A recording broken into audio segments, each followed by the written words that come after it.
On a eu un beau retracement hier sur les indices US, SP500 et Nasdaq, malgré des stats échos très positives. On va faire donc le point ensemble sur les indices US et également sur les indices européens, CAC 40 et DAX. N'oubliez pas également dans stat écho très importante aujourd'hui, donc l'inflation, donc cet après-midi, heure française, on y reviendra donc dans quelques secondes. Avant cela, n'oubliez pas de rejoindre notre groupe privé qui vous permet donc d'avoir accès à toutes nos positions, donc totalement en transparence, nos positions en swing, sur la crypto, les indices, forex et matières premières. Vous aurez accès au Discord privé du groupe, vidéo exclusive réservée au groupe, live hebdo de formation. Vous pouvez avoir accès, encore une fois, je le répète, totalement gratuitement au groupe, tout simplement en ouvrant un compte chez notre partenaire Vantage. Vous avez donc le lien sur le site en cliquant sur ouvrir un compte avec Vantage ou également ici en passant par ce lien. Vous avez tout simplement, vous pouvez ouvrir un compte chez Vantage et c'est tout simplement l'affiliation qui finance l'abonnement. Donc c'est vraiment gagnant-gagnant, vous avez accès à plein de contenus donc exclusifs et des conseils et tout ça en ouvrant donc un compte pour investir. Vous êtes totalement bien sûr maître de vos fonds, vous êtes libre de retirer bien sûr, etc. Il n'y a aucun engagement, je le répète. Voilà, n'hésitez pas à cliquer sur le lien et c'est votre premier dépôt qui conditionnera donc le nombre d'abonnements que vous pourrez avoir entre 2 et 6 mois d'abonnement totalement gratuitement, je le répète. Voilà, donc n'hésitez pas, c'est vraiment gagnant-gagnant. Également, vous avez l'abonnement mensuel, donc classique, sans engagement. N'oubliez pas le Discord, également Discord donc de la chaîne, donc public. Donc n'hésitez pas à nous rejoindre. Également, si vous avez des questions, on est totalement bien sûr ouvert à répondre aux questions, bien sûr. Également sur le site, vous avez le formulaire. Donc le site est en description, donc idena-bourse.com. N'hésitez pas à jeter un œil et à très bientôt sur le groupe privé. N'oubliez pas également de vous abonner et à liker, ça soutient énormément la chaîne et je remercie encore une fois à ceux qui le font. On commence par les stats échos. Donc hier on a eu donc les commandes de biens durables qui ont été bien supérieures aux attentes. On attendait moins 0,5, on a eu plus 2,9, ce qui est très positif. Ça veut dire que l'industrie aux États-Unis reste positif, reste forte. Également, on a eu les chiffres définitifs du PIB. Donc PIB, on attendait 3,3%, plus 3,3, on a eu 3,8, donc au-delà des attentes, ce qui encore une fois est positif. On a eu vraiment des bons chiffres et en plus de cela, on a eu les inscriptions chômage, donc hebdomadaires, c'est vraiment du court terme, hebdomadaires qui ont été bien au-delà des attentes. On attendait 2,35, on a eu 2,18. Voilà, donc tout cela était très positif, mais malgré cela, les indices US, regardez, ont bien retracé aux annonces échos. Il y a eu un rebond ensuite, bien sûr, ensuite à l'ouverture, on va dire l'ouverture, et ensuite on est reparti à la baisse. Voilà, c'est très intéressant parce que les news échos, c'est important bien sûr, mais l'interprétation finalement est totalement subjective, finalement on ne peut pas l'anticiper. Voilà, trader les news échos, je le répète, c'est totalement du pile ou face. Ne perdez pas votre temps là-dessus et rejoignez-nous sur le groupe privé, bien sûr. On fait du swing et on est toujours positionné sur le Nasdaq, je le répète. Voilà, mais tous les détails sont bien sûr réservés aux membres. Sur le S&P, donc je reviens rapidement bien sûr, je ne vais pas oublier cela, c'est tout simplement l'inflation cet après-midi. L'inflation, donc on attend plus 0,2, donc une légère baisse par rapport au mois précédent, donc on était à 0,3. Et ce qui sera intéressant aussi d'observer, ça sera les revenus des ménages ici aux US. Ça sera intéressant à observer tout simplement parce que c'est très important, les revenus des ménages. Alors je voulais revenir à regarder sur justement le PIB. Voilà, regardez en fait sur le PIB, justement les chiffres définitifs. Donc on a eu un meilleur PIB et tout simplement c'est la consommation qui a dans la part de la consommation dans le PIB qui a été bien meilleure que prévu et également les investissements ils ont été un peu moins négatifs que prévu. Voilà, le reste est resté stable. Voilà, je voulais montrer cela. Donc voilà, c'est les stats du BEA qui sont sortis hier. Voilà, pour revenir à l'inflation. J'en parle depuis des semaines. Donc on a les prix à la production qui sont une donnée avancée de l'inflation, environ un mois. Donc si vous regardez les prix de la production de janvier et de mai, on était en hausse. Et donc si vous regardez le PCE de février, donc un mois plus tard, février et juin, on était bien en hausse par rapport au mois précédent. Et ce qui est très intéressant, c'est que le mois de juillet, prix de la production, on était en hausse, on était même à plus 0,9, mais on a eu un correctif donc il y a 1 ou 2 semaines avec les prix de la production, mais on était bien en hausse, on est vraiment en hausse par rapport à juin. Donc les chiffres de août qu'on aura tout à l'heure, théoriquement, ils ne devraient pas être en baisse, ils devraient plutôt être l'inverse, on devrait peut-être avoir des mauvais chiffres. Voilà, ça sera vraiment observé. Voilà, c'est totalement une théorie, hein, je le répète, hein, je ne connais pas le futur, mais vu l'historique et les chiffres, on pourrait peut-être pas avoir 0,2, mais peut-être avoir 0,3 ou même plus 0,4. Ça on verra, mais voilà, faire attention hein, par rapport aux chiffres, par exemple, des prix à la production sur donc les indices US donc la réaction.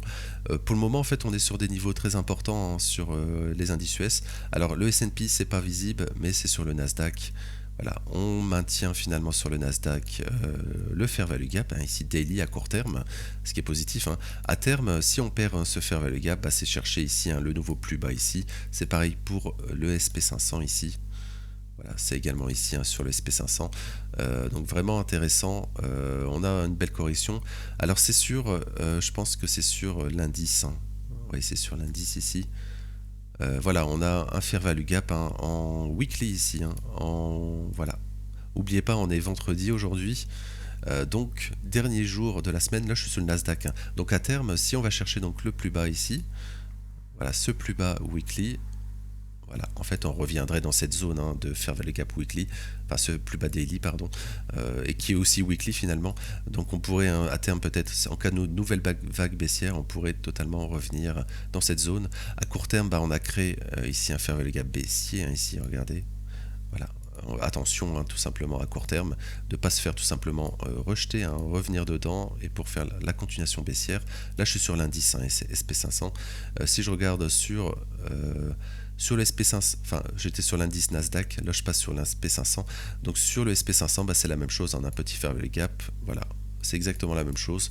Voilà, et je pense pas toujours qu'on a top hein, sur les indices US. Je pense qu'on va faire une nouvelle vague haussière, soit on va aller chercher plus bas pour ensuite aller plus haut. Mais je pense toujours qu'on va aller faire une nouvelle vague haussière à terme sur les indices US. Pourquoi pas donc revenir hein, dans cette zone de fair value gap. Alors n'oubliez pas, donc mardi on aura la clôture mensuelle et la clôture trimestrielle. Voilà, trimestrielle, voilà, pas oublier. Donc ça sera très intéressant encore une fois parce qu'on pourrait hein, d'ici mardi continuer à retracer. Voilà, le retracement de fin de mois, fin de trimestre, et pourquoi pas, donc si on est baissier, début du mois et trimestre, donc début octobre, par exemple, je sais pas, on revient ici d'ici mardi, et début de mois, début de trimestre, ben, on va au nord chercher donc les plus hauts du trimestre précédent et du mois précédent, pour ensuite, en faisant ça en début de mois, on pourrait donc ensuite retracer sur les indices. Et là, les objectifs, bah, ça serait tout simplement à terme, bah, il y a plusieurs zones, hein, il y a bien sûr cette zone hein, de fair value gap. Si on termine donc l'année, je veux dire, en baisse, hein, avoir un bon retracement, donc également ici en weekly sur le Nasdaq à terme, donc on ferait quelque chose comme ça, voilà, comme ça, aller chercher. Et ensuite le retracement, on aura donc des zones intermédiaires bien sûr, mais on pourra avoir un beau retracement d'ici la fin de l'année sur les indices US. Voilà, donc également rapidement le dollar. Hein. Le dollar, bah, j'y reviendrai hein, sur le brick Forex, mais donc on a parfaitement, on en avait parlé hier, on retourne dans ce fair value gap début de semaine et on envoie directement la hausse. On crée maintenant un fair value gap haussier ici, donc pourquoi pas on pourrait revenir à terme faire un pullback, mais d'ici la fin de mois peut-être on pourrait continuer et fin de trimestre, on pourrait continuer à la hausse. Et pourquoi pas début du trimestre, justement, début de mois, aller refaire un pullback ici dans cette zone. Et ensuite faire de la continuation haussière. Donc continuation haussière, hein, on peut monter hein, parce qu'on a fait la prise de stop. On pourrait donc l'objectif à terme, c'est aller chercher le fair value gap, les doubles fair value gap mensuels ici sur le dollar. Mais j'y reviendrai sur le brief Forex. Voilà, donc j'ai pas plus de choses à dire finalement sur les indices US. Aujourd'hui, avec les stats éco, faudra faire attention. Il faut vraiment garder ce fair value gap daily à court terme hein, pour espérer donc un rebond sur les ATH. Sinon, ça sera aller chercher le plus bas ici, qui est également. Alors, si on va voir ici, regardez sur l'indice ou sur le SP500, voilà, on est déjà revenu hein, sur la zone intermédiaire, donc la moyenne mobile 20 de la bande de Bollinger. Donc théoriquement, on pourrait déjà avoir trouvé notre bottom à court terme. Donc voilà, ça sera vraiment les stats éco qui vont définir, on va dire, l'interprétation, encore une fois, hein, des stats éco, qui pourrait donc définir la journée. Donc voilà, c'est assez un peu du pile ou face finalement aujourd'hui. On est dans une zone où on peut rebondir, mais théoriquement, on pourrait aller chercher donc des niveaux plus bas également. Donc pas d'autre chose à dire finalement sur les indices US. On va enchaîner sur le DAX rapidement. Donc le DAX, on est toujours hein, dans cette zone de fair value gap ici, haussier, ici daily. Donc pour le moment, elle fait le travail, on va dire. Hein. Regardez, on a des belles réactions. Donc théoriquement, d'avoir bien travaillé, même quasiment comblé cette zone, théoriquement, on pourrait aller voir plus haut, ce qui voudrait dire peut-être que sur les indices US, on pourrait également rebondir aujourd'hui. Voilà, donc pour le moment, sur le DAX, l'objectif c'est toujours à la hausse tant que ce fair value gap haussier est maintenu. Et en cas de perte, c'est tout simplement la continuation baissière. Mais le fait de laisser hein, tous ces plus hauts ici, donc le plus haut de lundi, ça a été on a déjà fait, mais le plus haut de la semaine passée, on pourrait tout simplement aller le chercher à très court terme. Donc faire une continuation haussière. Et attention, ici, on sera bloqué probablement par la botte de Bollinger à court terme. Et on va terminer par le CAC 40. Donc CAC 40, exactement la même chose. On maintient le fair value gap, donc il est 4 heures hein, sur le CAC 40. On n'est pas venu à chercher le plus haut de la semaine passée. Pour le moment, on est venu chercher le plus haut de lundi. On retrace, on est venu chercher le plus bas hier. Donc, on pourrait également avoir un rebond sur le CAC 40. Et tant que cette zone hein, de fair value gap ici est maintenue, ici en 4 heures, tout simplement, on peut spéculer à une reprise haussière sur le CAC. Alors également, attention, on est toujours dans cette zone hein, sur le CAC 40 de fair value gap. Voilà, je vais le mettre un peu plus visible. Voilà. Alors, je pense pas que c'était en 4 heures, c'était en daily, pardon. Voilà, daily et weekly, daily et weekly, donc on est toujours dans cette zone de fair value gap baissier. Donc on a toujours cet equal low ici. Hein. Donc théoriquement, les objectifs à terme sont à la baisse, mais à court terme, on pourrait très bien refaire une prise de stop ici, et ensuite, ça serait une zone peut-être de short à très court terme, hein, je le répète, ce qu'on ne fait pas hein, dans le groupe privé, je le répète, on fait plutôt du swing. Pour donner un exemple hein, sur ce qu'on fait sur le groupe privé rapidement, on est positionné sur le Nasdaq, tout simplement, on avait pris position sur le Nasdaq sur la panique ici, hein. Voilà. Alors je vais le mettre en daily rapidement, c'était ici, voilà, c'était la prise de stop, ici on a la prise de stop au Nasdaq ici, hein, du plus bas ici, c'était sur les tarifs de Trump, donc on avait pris une position à l'achat ici, et on avait pris, alors je l'avais mis sur ici, voilà, en weekly, voilà, on avait pris un des profits sur cette zone, et également sur cette zone ici. Voilà, allez voir les briefs hein, du 17 et du 13, 17 septembre, 13 août. Voilà, et on reprendra sûrement des profits en cas de nouvelles jambes.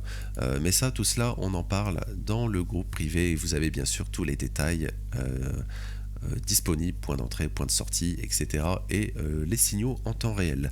Voilà, donc le CAC 40, donc zone très importante à garder, mais à moyen terme, on est sur une zone de rejet importante. Donc également, pour le moment, on maintient ce fair value gap hein, ici. Donc weekly ici, qui est également un fair value gap haussier weekly aussi. Voilà, donc on est dans une double zone très intéressante. Donc attention à tout simplement pas clôturer dans cette zone. Semaine prochaine, aller chercher les plus hauts et on serait sur une zone de rejet importante sur le CAC 40. Voilà, donc je vais m'arrêter là pour aujourd'hui. Donc Je reviens rapidement sur le groupe privé, donc tout est disponible dans le lien sur notre site en description. Donc site internet idena-bourse.com. Donc également, je le redis, hein, vous pouvez y souscrire en fait totalement gratuitement, hein. Vous pouvez l'avoir totalement gratuitement en ouvrant un compte chez notre partenaire Vantage qui finance, hein, tout simplement les abonnements, l'abonnement. Donc vous pouvez avoir entre 2 et 6 mois gratuits en fonction de votre dépôt. Donc c'est encore une fois totalement sans engagement. Voilà, et vous aurez accès donc à tout notre groupe privé ici. Et n'oubliez pas également donc le Discord en description. Je vous souhaite donc une belle fin de semaine, enfin un bon vendredi, et merci.